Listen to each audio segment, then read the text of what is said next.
Hey everybody, welcome. So you clicked on this video because you want to use CR charts, but have no idea where to start. Don't worry, you're not alone. I remember staring at this platform for the first time and thinking, can this be a useful tool or is it just another trading gimmick? Well, in this video, I'll guide you through everything from downloading and installing CR charts to customizing and creating your own study collections. Think of it as a crash course in taming this beast of a platform. But before we dive into the settings and charts, which, let's face it, aren't the most exciting topics, let's spice things up with a little break to grab your attention. Alright, now that everyone's awake and ready, let's get to work. So, the first step on our journey is a quick disclaimer. This is not financial advice. If it were, I'd probably be on a yacht somewhere instead of making YouTube videos in my home office. Now, let's break this down in 3 key points you absolutely need to know before we start. Who am I? I'm just some guy on YouTube, hoping to help both new and experienced traders avoid the steep learning curve of tackling a new platform. Think of me as your slightly sarcastic tour guide to CR charts. Number 2, a reality check. A fancy trading platform and cool charts will not make you a profitable trader. This is just the first step in the right direction, but the rest, that's on you. Time, effort, and probably a few headaches along the way, it's all part of the process. Consider leaving a like and a comment, or don't, it's your choice. But you know, it will make the algorithm happy and help channel out.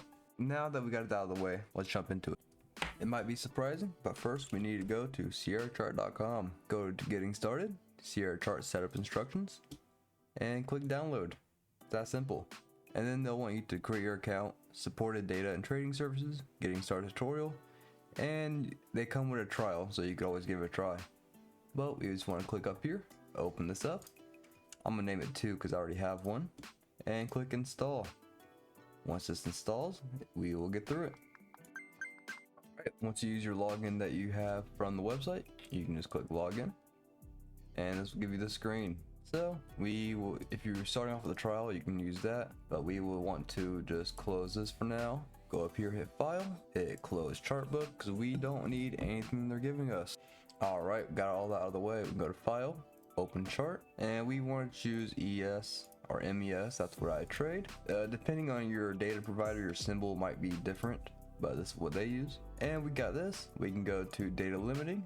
This is what, if you want to change it for how many days, or just make an intraday chart, so 30 is fine. But if you're making a higher time frame chart, you might want 1 year, but we'll get to that. Bar period, I like to use just a regular 15 for my intraday.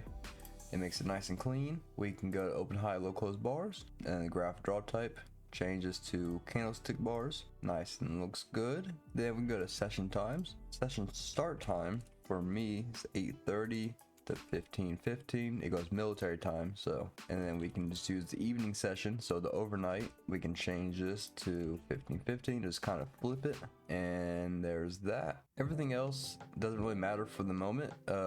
Chart update interval, when we get to our market depth chart, we'll want to change this to 10. That's the lowest it can go. We don't want a grid. Linking, we'll make this chart link 1.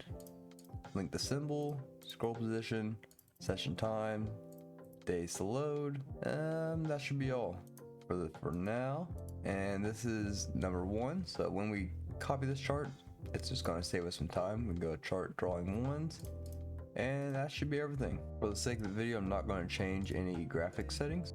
Make this gray, but you can go to global graphic settings, and you can change the background, bar color, and all that in here.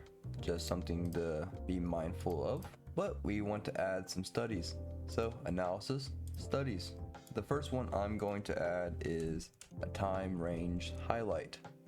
The way I found to easily get through here is just type the first letter of what you want. That's the time range highlight. So it'll highlight the overnight session, or it should. We gotta go in here and change the time. So we want to start at market close, and we want to stop at market open.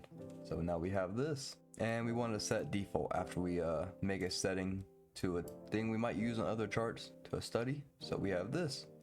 Next, we want to use volume by price. Hit apply after you add it, and it gives us this. Not very useful.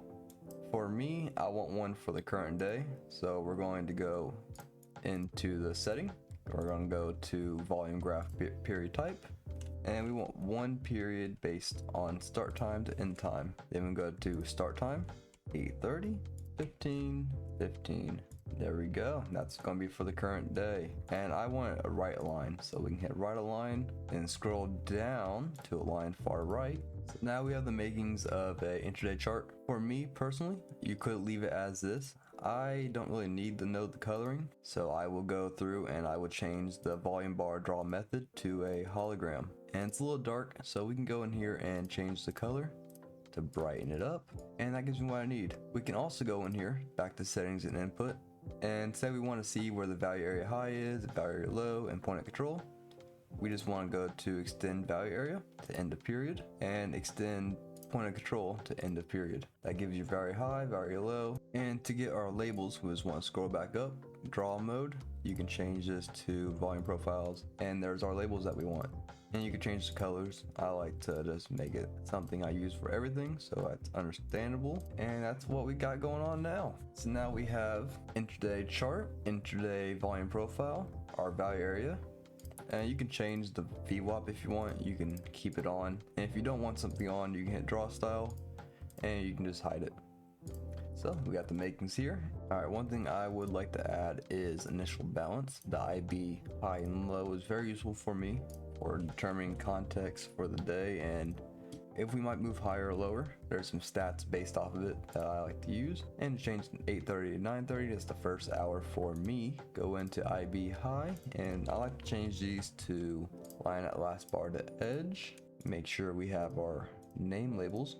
And the IB mid, I don't use it too much, so we can just remove it. And you might see there's a bunch of, we're kind of loading up our site here. Once you get to the market depth chart, it'll look a little messier, but right now there's one thing we can do to help alleviate this is go to trade, show market data columns, go to customize chart, click the two at the top, buy order and sell order columns, and then add a label column at the bottom.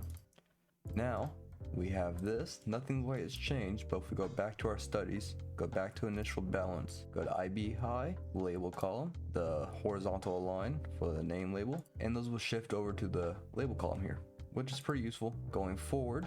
There's one other thing, there's a clock built into Sierra chart, which is pretty useful. You just want to hit clock real time, use AM PM, that's what I would like. And I'm just kind of showing you guys what I would do if I was starting off. So if some stuff you guys want to skip, you guys can skip, but this is an interesting chart I wouldn't mind using. Now we have our chart and we have everything we need. We can go to study and we can kind of save this as a study collection. So intraday, that's not how you spell that. Intraday, prompt to remove, save single. And now we can go into here and we can choose intraday whenever we want. All right, in the next video, I'm going to go over how we can set up this market depth chart and how we can set up the higher time frame chart. And that'll be a two-part series. Hope this hasn't been too boring. I try to spice it up, but if you can, like the video or not, your choice. And I just hope you have a great day. See you in the next one.